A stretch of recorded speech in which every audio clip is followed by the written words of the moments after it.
And we are live now. Now talking about Bungie, the bullshit. I've been waiting for a week to rip into this hole. I thought you'd been... Well, you're gonna be waiting even longer when we rip a new hole in Activision. Oh god, this definitely has to be a future episode. Oh, yes. Oh, yes. We're talking about Bungie, then and now. I'm Okami Games. And I'm that wolf from Hyrule. And, welcome to the OkamiWolf show, where HylianEchoWolf, or that wolf from Hyrule, whichever you want to say, is going to be hiding his face from this monstrosity that is Bungie. Yeah, I can't ever do anything with my face on there when it comes to Bungie. They used to be so great, and now, where do we even start? We should start back in 1990 with a game called Nop. Silent G, I'm guessing. It's basically a Pong clone. Oh, there's a little bit of background on Bungie. A little bit of background on Bungie, and I'm reading from the Wikipedia page because they don't deserve anything else. So Bungie Inc. is the American game developer located in Bellevue, Washington. Hey, it's where I live. Our own home state. I actually do live in Bellevue, so. Oh, no wonder you're so far away. Unfortunately, people that cannot hear very well, people that speak in ASL, they have a name sign, and if you do, for it, yeah, you'd basically take a B, and you do the same sign for stuck up, but with a B, which you do it twice, and that's Bellevue. And stuck up is basically you take your you basically make a point, like you're pointing with your finger, and then you run it along your nose twice, and that means stuck up. And if you do that with a B, that means Bellevue. Anyways, the company. I'll run my finger up your ass. Right. Yep. Yeah. Fuck you, Bungie. You have fallen so far from grace. So, anyways, reading on, the company was established in May of 1991 as Bungie Software Products Corporation by University of Chicago undergraduate student Alex Seropian, who later brought in programmer Jason Jones after publishing Jones's game Minotaur: Labyrinth of Crete. Originally based in Chicago, Illinois, the company concentrated primarily on Macintosh games during its early years. Oh, look, Mac. There's something that was a good, decent start because the PC hadn't quite not taken hold. Yeah, everybody had Mac Macs back to then. shit. Yeah, originally. Oh wait, no. Yeah. Where was I at? Creating successful games, Pathway into Darkness, the Marathon, and the Myth series. Marathon has actually made several appearances, I guess, or cameos or references that haven't made a Marathon in Halo. Anyways, a West Coast offshoot produced the PC and console title Oni in 2001. Microsoft acquired Bungie in 2000. Its then current project. It might be a prequel to Oni in the Blind Forest, but I doubt it.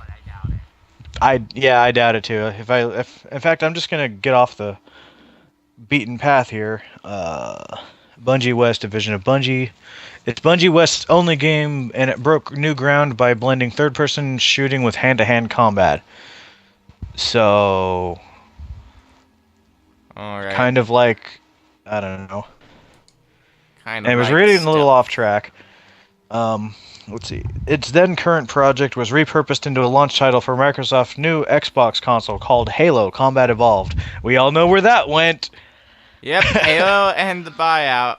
Because Halo was originally supposed to be a third-person shooter for Windows and Macintosh. Mm-hmm. Yeah, Halo that went on totally to become happened. Totally. Yeah. Halo then went on to become the Xbox's killer app, selling millions of copies and spawning a billion-dollar franchise. And here's the sad bit. Here's the sad bit of the story. On October 5th, 2007, basically right after the release of Halo 3, and right before Reach, Bungie announced that it had split from Microsoft and become a privately held independent company, Bungie LLC. The company later incorporated and signed a 10-year publishing deal with Activision Blizzard. Big Oh. fucking mistake. Oh. We all know how that went. Yeah. But we gotta ask the hard-hitting questions. Halo or Yeah. Call of Duty? Oh god, definitely Halo. Wait. Yeah. Are we talking Halo then or Halo now? Both. Because they're both the same fucking game now. Like Yeah. seriously, Halo 5 is so casual. I did not even play the multiplayer. Hey. I got into one Uh, custom game and that's about it. I'm like, this is shit. there's one good thing I can say. Well, what I think I can say. You can confirm or deny this. At Okay. least Halo's fan base still is not full 100% of bratty 12-year-olds on the internet. That 12 is year, absolutely true. 12. Sorry, I need to reiterate. 12 years old maximum. Yeah, that's pretty much all of Call of Duty's fan base now. Halo's fan base is a bit of a mixed bag, really. I mean, you'll still get a squeaker every other game or so, but it's not too bad. Like the last time I played Halo Reach, I still was able to play a decent game without too much BSery, and it's still actually quite populated. I mean, people that are still hardcore Halo fans that are loyal to the older games are still playing all the older ones. Like hell, even on the Master Chief Collection, I'm still seeing people on Halo 3. Yeah. And, I mean, The that says something. Yeah, that's nice for me because the first Halo game I ended up playing was Halo 3 because for those who don't know, Halo 3 and Halo Reach were in fact games with gold games, so you could get them for free 1 month. So I Yep. picked those up, and I personally enjoy playing them with my friends. My favorite thing, though, to do playing these games with my friends is we have this custom game setup where we call it Russian roulette, but basically the way it works is every time you die, you spawn with a random weapon. So you can get Oh, anything. yep. I have played that before. Yeah. It's not anything new though. You're just new to it. But Well, that is so I fun. know it's like, nothing new, you'll but just I know it's nothing new. I'm just saying that it's what we enjoy doing. And yeah, it's like what we did the hilarious. most. You die with like a pistol. You come back with like a fucking fuel rod cannon, or you'll have like the golf club of all weapons. It's just so random what Yeah. you'll get after it was like a it few was really times. fun doing all this. Yeah, try rushing somebody that has a sword with like a freaking needle cannon and see who wins. That's fun. That was one thing we did a lot. The other common thing we ended up doing was grenade tag, which is literally stick grenades only. Pretty self-explanatory. That was also very enjoyable. Yeah, the for plasma dumb reasons. grenades. Yeah. Other than Yeah. that was most of my experience with Halo 3. With Reach, we went on a bunch of really weird maps, but were really like, bizarrely fun. Like there was one map which was a zombie map, and the idea was Oh yeah, the Forge. I think was at its peak during Halo Reach.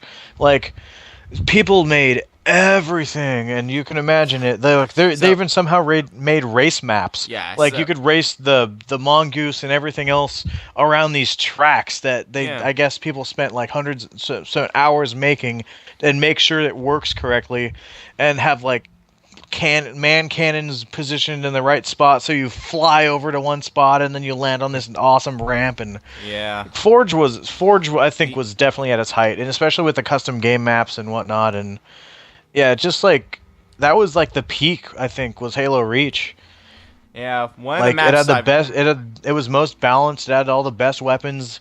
It had the best game types. Everything. It had everything. Like it was everything that you could want from a multiplayer experience and a single player campaign. Like I think the single player campaign is easily the best of all of them. Yeah.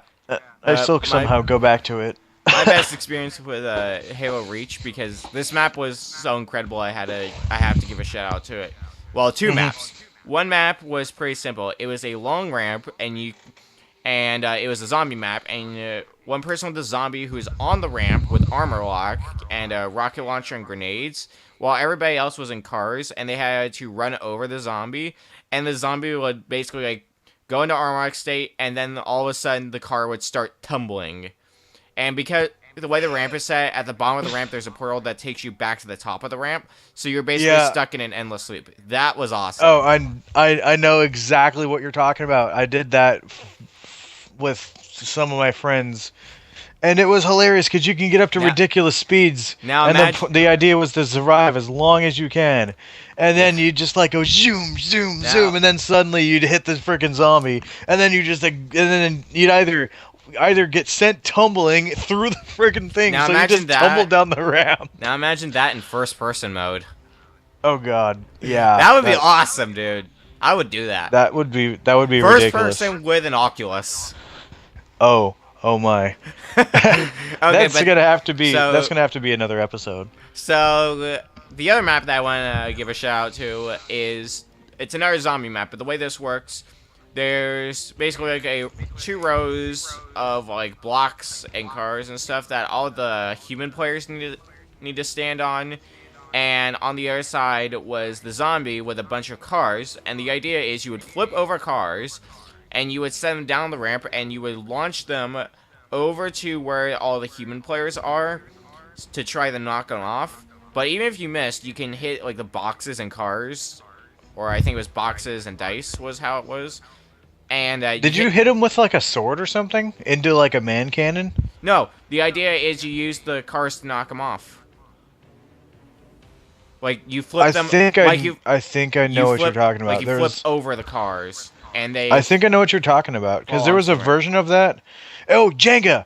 It was called Jenga. Jenga, that's it. Yeah, yeah. You basically you either meleeed stuff into a man cannon or you could push it into a man cannon, and it's like it was Jenga, and the other one was called Rapid Doom. Yeah. The best But part yeah, about that those map two are is when two of the maps are hilarious. the best part about that Fucking- map is when I get around to flipping the wraiths, because Oh, everybody gosh. at that point is just like, oh shit. Yeah, one time I sent a frickin' cinder block through it. It toppled the entire thing, and everybody died at once. Nice. Yeah, Jenga, and either long ramp of death or something about ramp of doom or something or other. Yeah, those are those are just amazing on Reach.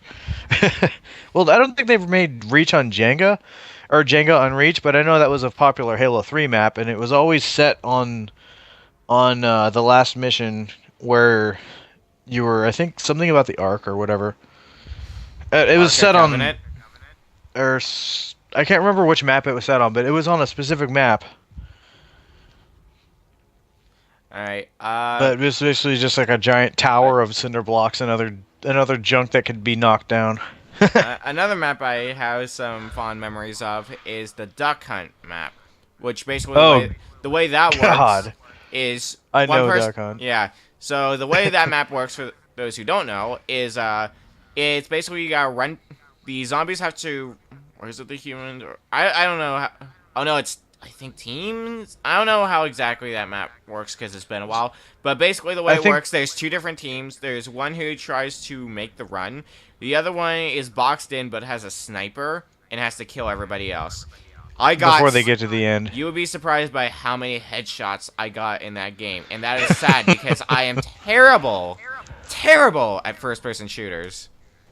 Yeah, that was pretty fun to do, especially when you were like the duck. You're like, oh god, oh god, oh god. Yeah. And then Yeah. hang on, and then that was definitely a Halo 3 game type. and then all of a sudden the duck hunt dog starts laughing at you. Yeah. If I had my phone ready, I would have played that sound clip where he laughs at you, but it's charging right now, so. That's okay. We'll save that for next time. Yeah, because I've got a lot of stupid shit on that phone for like a soundboard. Like you heard the codec that I have on there. I've also got a Killer Instincts combo breaker. I've got. Was it the original one or the new one? I can go get the phone and start playing some random voice clips. I know we're good. I think we should get back to Bungie stuff. Yeah, yeah. This is Bungie. This is Bungie time, not Airhorn time. Yeah. So let's talk about the games that they've made in sequential order based on Wikipedia. Yeah. First So off, we did mention one was Nop. Apparently that's a Pong clone. Yeah, it's not listed in the list of developed games, so it might be maybe they published it or something. Well, it's on it's the first thing. It just says 1990. It was just G-Nop or Nop. I don't know. It's just stupid. And then in 1991 they had Operation Desert Storm. I'm assuming that's about Desert Storm. There's All not right. really any information about it. Oh, it's a tank shooter for Macintosh. Oh yeah. Oh. Oops, I accidentally closed down my Wikipedia tab. I'm gonna have to bring that back up. Okay, so Whoops. Operation Desert Storm. If anybody remembers my episode about Action 52, Oh God. that yeah, there's a game called Storm Over the Desert when you're the U.S. guy versus Saddam Hussein. Yeah, Storm Over the Desert was a clone of a clone of Operation Desert Storm in crappier format because it's a tank game. It's a top down, and apparently that the idea is to basically be a tank, killing everything, and then the final enemy is a giant Saddam Hussein. All right. The next one on the list is Minotaur: The Labyrinth of Crete. I'm gonna assume that's how Crete. Crete. Okay, I'm terrible at Yeah, it's an pronunciations. island off of Which Greece. has the best tagline ever: "Kill your enemies, kill your friends' enemies, kill your friends." Wow. Amazing. Apparently, that line has reappeared in the description in the multiplayer menu for screens of Myth and Halo 3. Yeah. That's what it says. You know what? This game actually looks like it'll be kind of interesting. Yeah, it's like a maze kind of game. I like mazes. Yeah. Unless And then it's we've got I like mazes. oh. Okay, I need to rephrase it. I like mazes, but I don't like cryptic mazes. I'm looking at you, Super Pitfall. Screw that. Screw that and the original Pitfall and other games like it. So Spelunker, you could suck one too. I swear to God, every time you say Spelunker, I think you mean to say Spelunky. No, there's actually a Yes, game on the NES developed by Broderbund. I know, but every Fucking time my mind Broderbund. defaults to Spelunky because that's actually a good game. I know, but Spelunker is horrible. Like, you literally could fall like the height of your head and die. Like, it literally leaves you no margin for error. Like, there was one, like, I remember, like, the first time playing that, I took 2 steps and fucking died. I'm like, kidding? God, this guy's worse than, that guy makes Mario look like a freaking Well, god. Well, back on track. Pathways into Darkness. Yeah, it appears to be a sequel to Minotaur. Special Soldiers. Doesn't look as appealing to me personally. It looks like a Wolfenstein clone. Yeah, it's a Wolfenstein clone. Well, there we go. Pretty End of much. story. Moving on. Yeah. Yeah, it and the Yucatan Peninsula. Yeah, no, it's Wolfenstein. All right. And this is probably one of their more well-known and popular and other games. It's Marathon and I Harry feel like C. I'm running a marathon talking about this shit. Yeah. Several centuries in the future in outer space. Oh, so standard video game stuff. Wait, hang on. The game takes place several centuries in the future in outer space and sets the player as a security officer attempting to defeat an alien invasion aboard a colony ship named the Marathon. Are the aliens animatronics? No. Because it's a security A guard. deathmatch mode.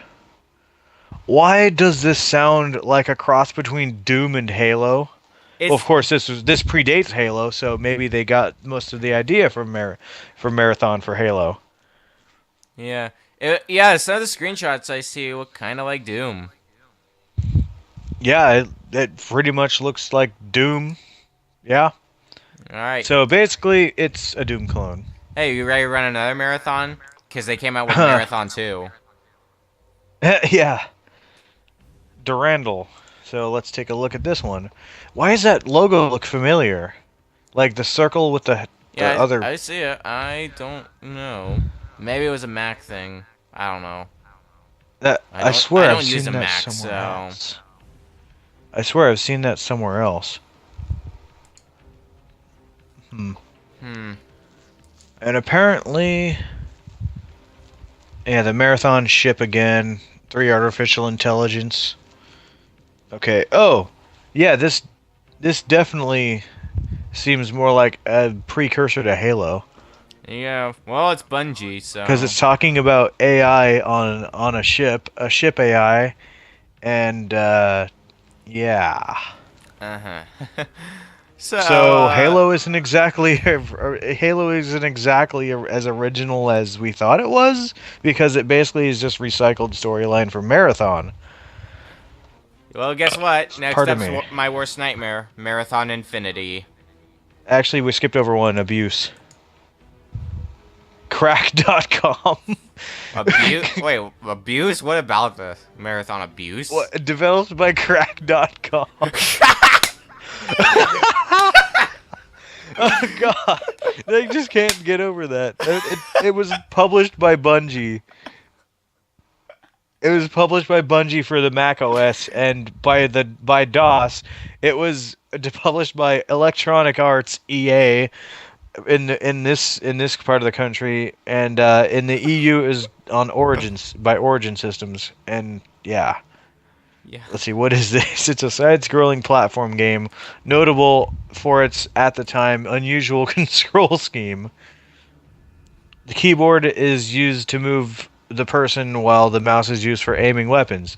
In other words, modern controls as we know it. The, okay. Alright.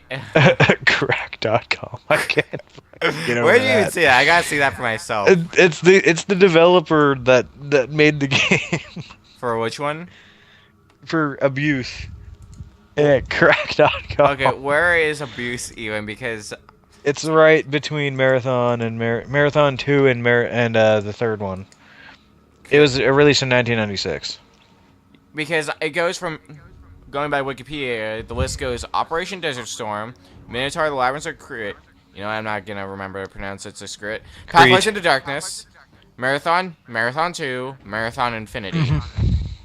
Oh, weird. I'm seeing the whole entire list. Oh, that's because I'm probably seeing the list of Bungie games. Like, I'm seeing the whole thing. Okay, so then there's Marathon Infinity. Now I feel stupid. You're okay. So this is the third Yep, there it Marathon is. game, which was released in 1996. So again, oh, Oh, yep, crack.com. I just saw it for myself. yeah. Oh, okay. Okay. So, Appar- if you want to, go on Wikipedia or look up abuse in general, and you will see it was made by crack.com, assuming that's the first thing that comes up in your search engine when you type in abuse. Yeah. Okay, Marathon Infinity. Yeah, so let's see. The story involves the player jumping between alternative realities via surreal dream sequences, seeking to prevent a chaotic entity known as the I'll leave you to your seizures. Kakner, an eldritch abomination, from being released on that dying sun. These jumps are apparently called by Why do they make up things that don't have easy pronunciation? Because, In other words, let's just call this thing. Let's just call this thing the Grave Mind because that's what it sounds like. Let's call it Bill. Yeah, so basically, it sounds like Halo 2's thing. Alright. Marathon multiplayer is identical to Marathon 2, except for new maps. Hey, you should check out the Vidmaster. Wait. This is the first game that included so-called Vidmaster challenges, and I thought Halo 2 or Halo 3 was the culprit of that. The more you know. Hey, you should check out the Wikipedia page for Weekend Warrior. It's really great. It doesn't exist. Exactly. One less thing we need to talk about. I know. There's one less game. Apparently developed by Pangea and published by Bungie. Okay, That's all we know. Myth So then here's the start of the Lords. Myth games. Yeah, an RTS game with an aerial viewpoint for up to 16 players online. Let's see. Looks like a cross between Diablo and StarCraft. Well, I've played neither of them. And when it comes to real-time strategy games, I'll stick to Pikmin.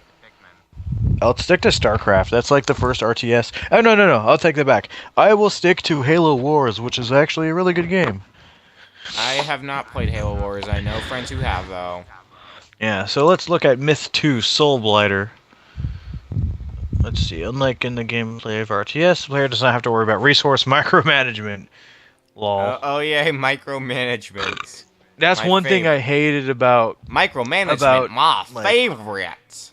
that's one thing I hated about both StarCraft and Halo Wars is that in the game you have to make sure that you have enough resources to perform, or not really perform, but to build the units that you require to take on the enemy.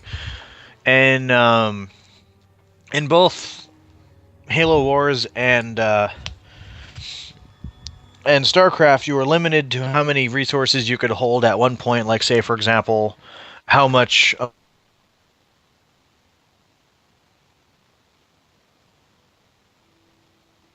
And then he stopped talking suddenly. What the hell happened? He's not talking. Oh. My controller shut off.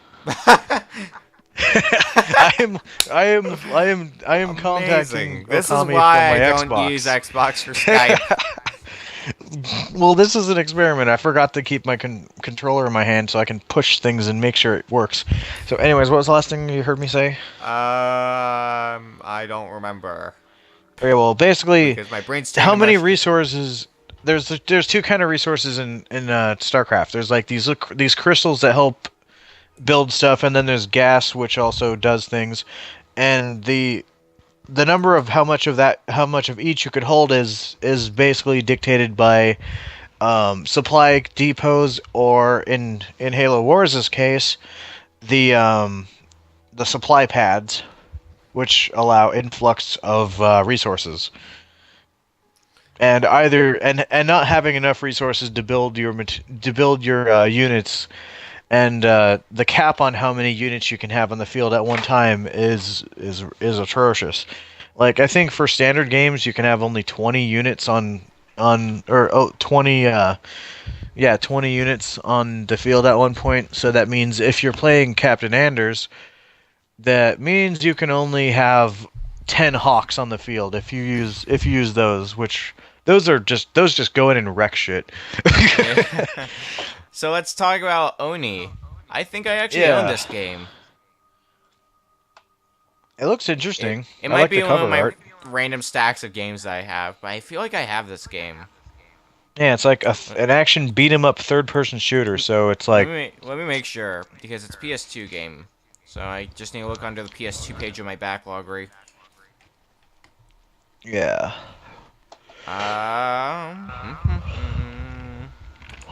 So it's a third-person action developed by Bungie West, who's only made one game, and it broke new ground by blending third-person shooting with hand-to-hand combat. All right, never mind. It's not Oni I have. It's Onimusha Warlords that I have.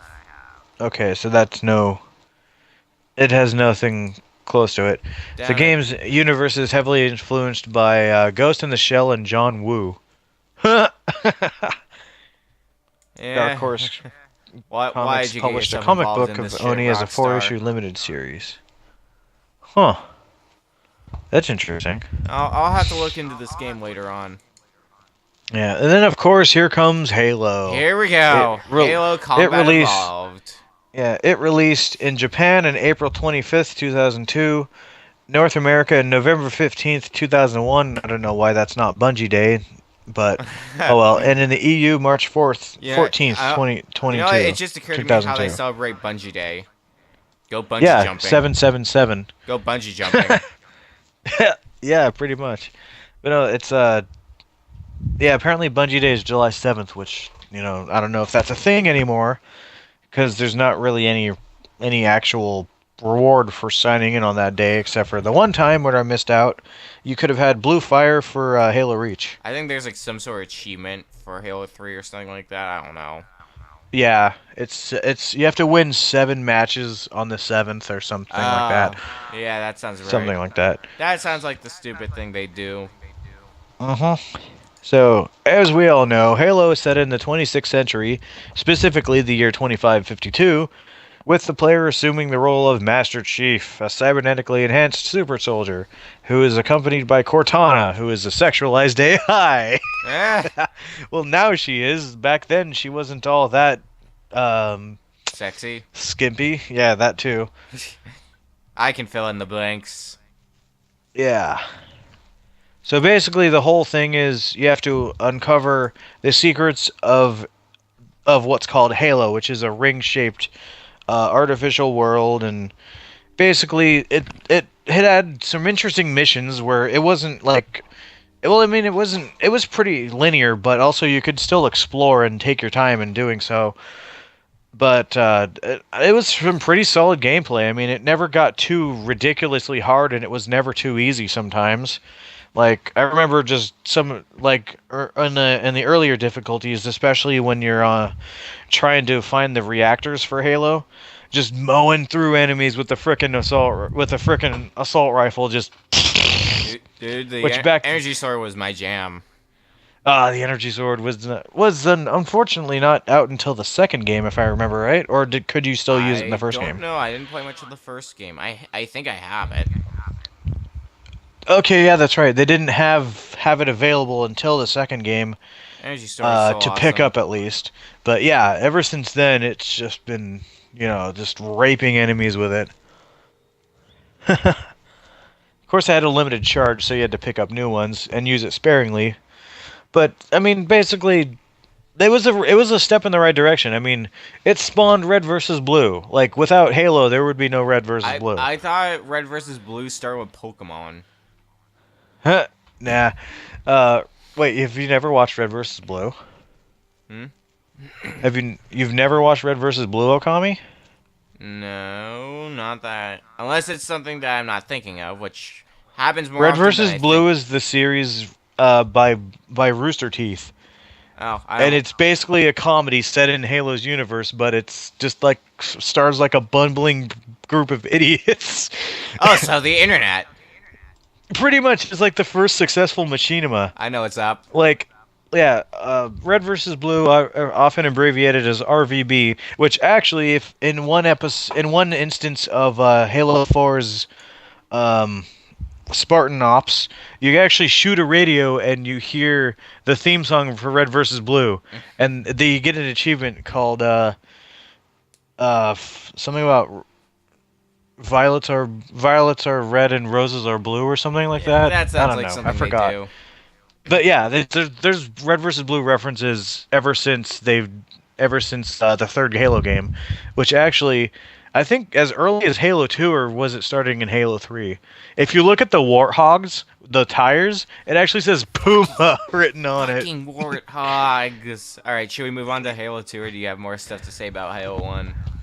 Oh no, I could definitely have more to say about Red versus Blue. So basically, it's a comics, it's a comedians or it's a comedy series created by Bernie Burns, who voices Church, if you don't know. Bernie Byrne, the Funky Uh, Bunch. yeah, yeah. Basically, the whole thing is it's set in Blood Gulch, and it's a parody of a whole bunch of stuff. It was only supposed to be short, but then it got huge popularity, and it just went on for like five huge seasons called the Blood Gulch Chronicles, and it's just so funny. Like seriously, like there's one episode where they stick Donut with a freaking grenade, and he's like, dude, what is that on your head? He's like, is that a spider? Get it off. No, it's like a blue thing. Is that a blue spider? Get it off. Like you gotta watch it you gotta watch it. Just I'm sure some of it's on YouTube and in standard quality, of course. They're not gonna put it in on HD for YouTube. I have God, no. I think 7 seasons of it right now, and it just got better and better over the time they did it. Like there was eventually included a full CG, and they just rendered like their Spartan characters in full CG, and they was able to do more than they did normally, and it was hilarious seeing Griff punt like a freaking like it was just hilarious, and then it just all I gotta say is season 8 episode 10 just such amazing. All it is Tex kicking everybody's ass. And none of them were able to land a hit on her at all. Nice. So, anything else Yeah. you want to add to that before we move on to Halo 2? Um, that's about it. Halo Just 2. I will sum this up the best way I can. Finish the fight. mm-hmm. Yep. Halo 2 was definitely the best of the Up. series. Like it it took the original game and then ramped it to 11. Like it's just Also, they couldn't have gotten any better than that. apparently there's an alternative game among Halo 2's marketing efforts called I Love Bees. What? Where's that at? Read the Wikipedia page. It's in the second paragraph at the end of it. Also, apparently, Halo 2 is the most popular video game on Xbox Live, and it held that rank until Gears of War came out. So that is an achievement. But yeah, I love bees. Now, I gotta find out what this game is. Yeah, Gears of War, that will be something else, but all I gotta say is Halo 2 just so good. Hey, guess what? This game was made by 42 Entertainment. I love bees. It seems to be an online-based game. I definitely think Halo 2's campaign was a lot better, and I love the fact that you've actually fight as the Covenant at one point. Like you get to see the other side of the story. Like that's what makes Halo 2 so cool. Is it's like you not only got to kick ass as Chief, but then also you get introduced to this other character called the Arbiter, who's voiced by Keith David. Yeah. And we all know who Keith David is. Wait, do you know who Keith David is? Keith David is Keith David. Exactly. And if you played Saints Row 4, he's also the vice president. Oh, he's that guy, yeah. Yeah, that's Keith David. And there's even a scene where they sort of remake the fight from fucking They Live with Roddy Piper. Saints Row was a weird game. Saints Row is amazing, but we're getting a little off topic. Let's move on to Halo 3. Halo 3, the first Halo game I played. Yeah, easily probably the best multiplayer game of all time. The only one that beats it out is Reach, which let's stay on to Halo 3. Basically, Halo 3 is the series at its almost pinnacle. I say almost because this is when it starts to the story starts to wind down, and this is more when everything comes to a close. This is more when they're returning towards multiplayer focus rather than single player focus. Or, sorry, free for all. You know what I mean? Friggin' deathmatch mode versus campaign. This is where it wasn't as campaign critical, rather than people got Halo 3 specifically for the multiplayer. Exactly, yeah, multiplayer. Everybody was playing Halo 3. There was barely anybody playing Call of Duty at the time. And everyone was all like, let's just play Halo 3, it's so much better. That game needs to fall off the fucking planet. It does. The whole franchise needs to go away. We'll leave that for another episode, though. Yeah. Alright. And we talked about some of the weird Halo 3 maps that we played on. So should we move on to ODST? Yeah, I think so. ODST. This one was, I guess, I would call a black sheep. Like, it was like a love it or a hate it game. Honestly, I like the fact that you played as a normal, like, regular soldier and not someone who's, like, awesome. You're basically a normal character. You're not fucking Duke Nukem. Exactly. But I mean, like, you know what they say? Power armor's for pussies. Yeah, and yet he has to use ego to keep himself alive. Yeah. Yeah. I don't know. But Duke Nukem. Yeah, ODST was interesting because it introduced the gameplay mode called Firefight. Basically, you and three other friends. Yeah, you and three other friends versus horde mode of AI, basically. It was ridiculously difficult, but if you lasted until the end, it was so rewarding because it's just like I did that. I freaking did I that. I did that. I sat on my ass and played a video game. Yeah, I earned but a fucking medal. yeah. One thing I really liked about Halo 3 is that it had the most interesting ad campaign for it. Like it actually included live action videos with people like doing some training shit, and then like you actually get to see ODSTs in action before one guy confronts this brute which like comes in and wrecks shit, and then like it's like that's the first time I've seen a live action trailer for any of the Halo games. It's like holy shit, that just happened. But apparently there was one for Halo 3, but ODST is the one that got most airplay. Alright, so how about Reach? Oh, Reach. I say Reach is definitely the pinnacle of the Halo campaign, or of the Halo Halo franchise. franchising. I stood out in the cold for 6 hours waiting for this game to be released. That's how good it was. I'm like, yeah, Halo Reach is gonna be awesome, and it still is. Like, Now, I it, have one I question for actually you. got a copy of Halo Reach when it went backwards compatible because I just love that game so much. It's so good. Yeah. Like, what happened? Like, if anybody read the books, like, this is the book come to life. Like, it's just. There's not really words to describe how amazing it is. It's like Halo. You can It's do like the so first much Halo, crazy but stuff. so much better. And Yeah, this is definitely when they decided to go complete all out for it. alright. And then all of a sudden, the very next game, it takes a nosedive in quality. Oh, Crimson wait, no, Steam we're gonna li- Pirates.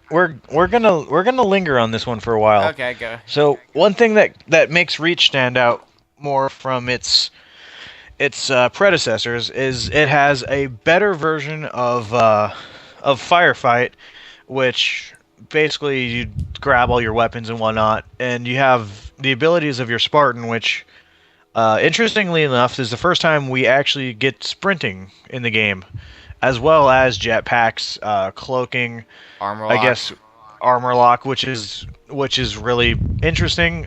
Originally, I thought armor lock was supposed to shoot out this EMP. Like if somebody got close to you, you could basically pop their shields and then melee them. But I'd never been able to use it successfully. I always end up dying. I've always Um, found it as a way to buy time. yeah, pretty much buying. It's a way to bide time before your inevitable death. But If somebody it's still comes an to your interesting tactic. or if someone comes to your rescue. Yeah. That's also possible. And, yeah, another good thing that armor one map lockup we were was talking for. about earlier. Where you're going Oh down yeah, the ramp. the zombie ramp of doom. Yep. The zombie ramp of doom and sadness.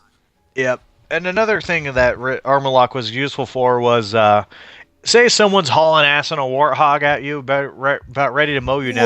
You pop, Warthogs! yeah, you pop your armor lock at the last second, and They instead go of tumbling. yeah, they go tumbling and or get destroyed. If you time it just Yeah. right, you could just blow Yeah. them off the friggin' map. And Blow one up other to the- thing that Reach excelled in is definitely its multiplayer. It's had Blow probably up the to- tightest multiplayer I've ever seen.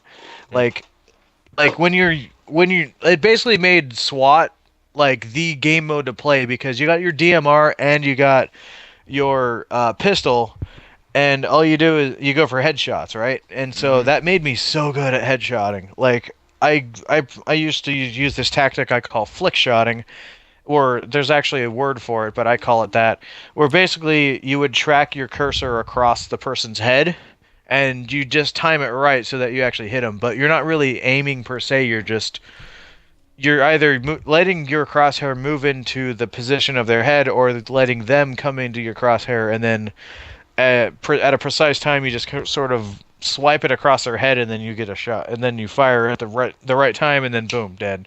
Yeah. I got so many kills like that rather than actually aiming. But I mean, it's kind of a bitch tactic, but I'll stick to my rocket no one's complaining when launchers. that guy. Yeah. I like And my then I rocket think this is, yeah, I think Reach is also the game where Forge really took off. Like you could Forge. do I think Forge is definitely evolved into Halo Reach, where you could create any map given enough time. Like I've seen classic remakes of like Halo 1, Halo 2. I've seen remakes of Halo 3, brand new maps. I've seen everything in Halo Reach done with their Forge world, and Yeah. With it just the was the diversity of best maps that we've for already talked about tonight should be enough proof. exactly. Like there's so many maps And there's even that weirder was stuff. remade in Halo Reach. And there's even weirder stuff out there, I'm sure. Oh yeah, there's like for example, did we already talk about the race maps or no? We did. Or that was in private conversation. Oh, was it? I thought we talked about it on the stream. I can't remember. We'd have to go back. Well, we can't go But- back because we're live. Oh no, I know. We get to go back and watch it again to find out if we did. We're smart. But, Long story short, just in case we didn't talk about it, people basically made racetracks in Halo Reach. Yeah, it's. Oh yeah, that's right. There's another thing that was awesome in Reach. You get to dogfight in the long swords. Or wait, no, sabers. The sabers. That's right. But yeah, there was also another interesting mode that they had, and that was the oh where is it? It was basically a giant. Oh, how would you describe that? Like it wasn't big team. Oh no, it's like a war zone or something like that, where you had to capture different spots on the maps. All right. Do you? Oh, I can't remember. Do you have anything else to talk about with Reach? I'm sure there's more you would like to go on about. There's so much more. Just basically, if you've not played Halo Reach or whatever, Basically, do so. Yeah. Yeah. So. I think that's all that we can talk about that. All right. Well, moving on to the Okay. nosedive that is Crimson Steam Pirates for the Yeah, iOS. Yeah, developed by Harebrained Schemes and published by Bungie Aerospace Corp. Oh gosh. Aerosmith. This doesn't even have a freaking picture or description. It's just Crimson Steam Pirates. It has the a iOS Metacritic game. rating of 89% based on 7 critic reviews. There, we're done. Ex- And now it's time for Destiny. Oh gosh. Or I was so if- hyped for Destiny when this came out 2 years ago. Yep. And I was like, yeah, this is going to be like the next Halo, but Destiny. like multiplayer. And then it just... It's Because basically here's the main problem. it's published by Activision. Yeah. Like, Okay. literally, It's if you like- Activision is the reason why we had 2 DLC that were basically game fixes and parts of the storyline. Like, it's like after you finish the first storyline, and oh, here's my favorite part of the game, where you're in the middle of like this library on Venus or something, and like this chick comes out of nowhere and she's like, I literally don't have time to tell you that I don't have time to tell you who I am. It's like, fuck you, bitch. Are you kidding me? You were literally coming into my game and telling me that you don't have time to explain, that you don't have time to tell me who the hell you are and why I should care about you. Oh god. Long story short, for Destiny, if you like Borderlands, look into it. I don't play it much. I personally Borderlands think is amazing. Yeah, I personally think Borderlands is superior. And that's Pretty much, yeah. Like, if you want a good loot multiplayer game, definitely Borderlands. Destiny, when it first came out, it was very linear, very horde mode, pretty much. I mean, the only height of the game, I think, is the fact that your character's ghost, which is kind of an AI companion, is voiced by Peter Dinklage, and everybody knows that he plays frickin'... You know the one dude, Tyrion Lannister in Game of Thrones. That's what he's basically famous for. Like that's what he's best known for, is being Tyrion Lannister. And because of his last name and him being a robot, naturally people came to call him Dinklebot. Alright, and now the last thing on this list, Destiny the Taken King. Which I'm hearing from a lot of people that, I know this is bittersweet, but that actually fixes the game that originally came out. Like, it took a re-release and a more content to actually make the game worth it. Basically 3 DLCs later, and it's like, I'm thinking, really? It took you a year to make it the game that you were supposed to come out with? So I'm a Yeah, little skeptical we shouldn't expect I'm a little anything else from skeptical about it. Activision. Pretty much blame Activision for the reason why the game got broken up and Activision! yeah. Only on this show, ladies and gentlemen. You can't make this shit up. You can't. No, pretty much Activision is the reason. Well, I can't say that's the main reason, but I mean, let's put it this way. I've heard that Black Ops 3, as big as the game is, and how much you get to do, and how everything it is out of the box, is actually worth your money.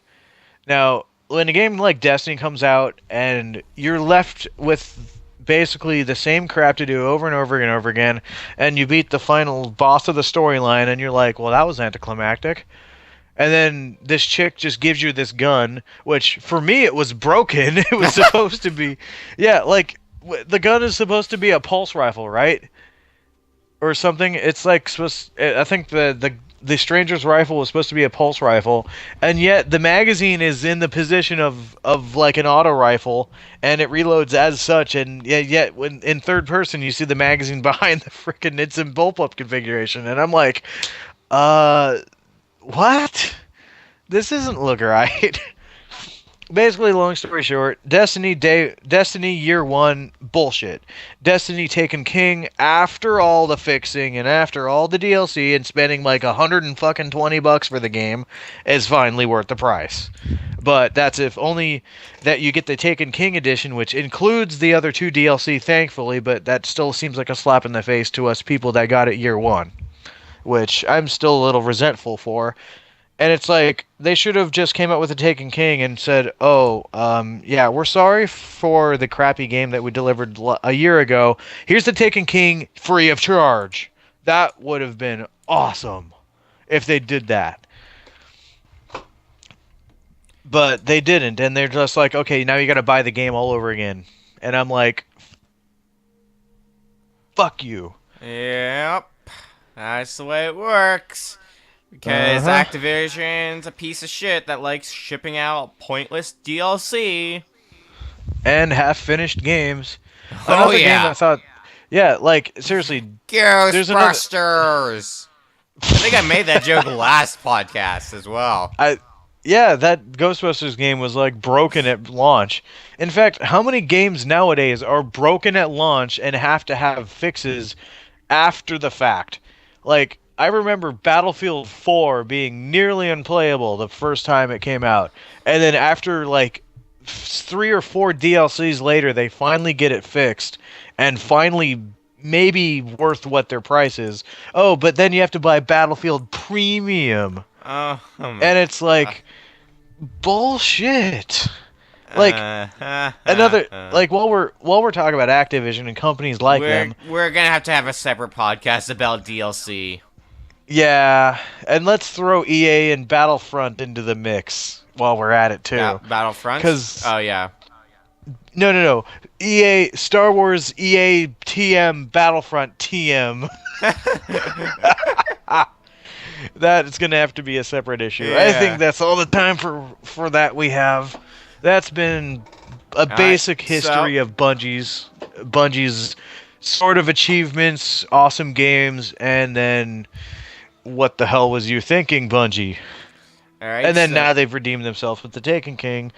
Basically, hopefully, I'm gonna get the game later on after my tax return comes back, and I hope this is worth it because you can report back. God. Maybe I'll report back in a new episode.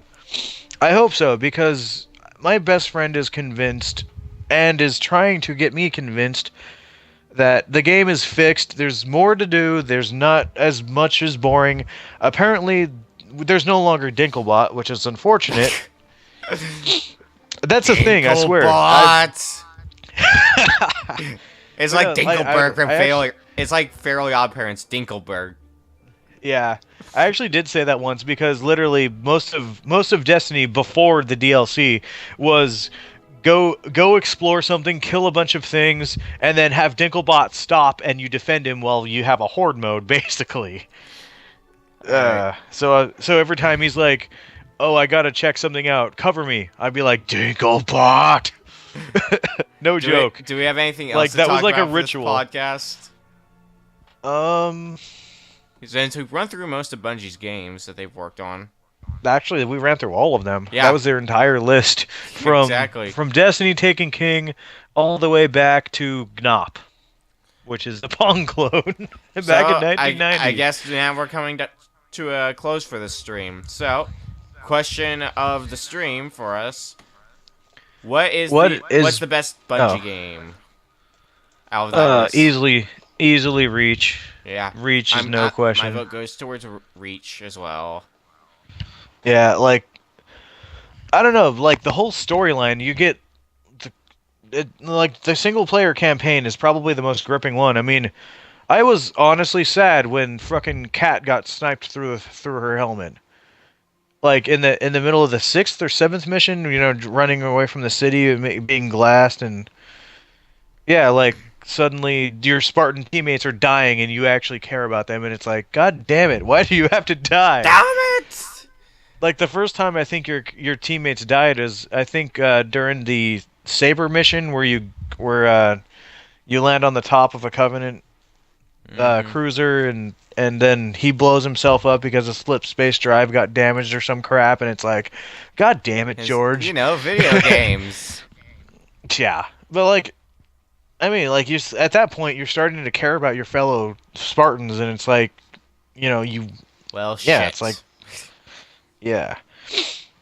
So I guess, what should we do for the next episode next week? Next episode is going to be talking about the Mother series, with Mother 1 and its bullshit of getting any sort of means of playing the game, Earthbound and its crazy prices, and Mother 3 definitely. and its continuous attempt to get a localization in the US.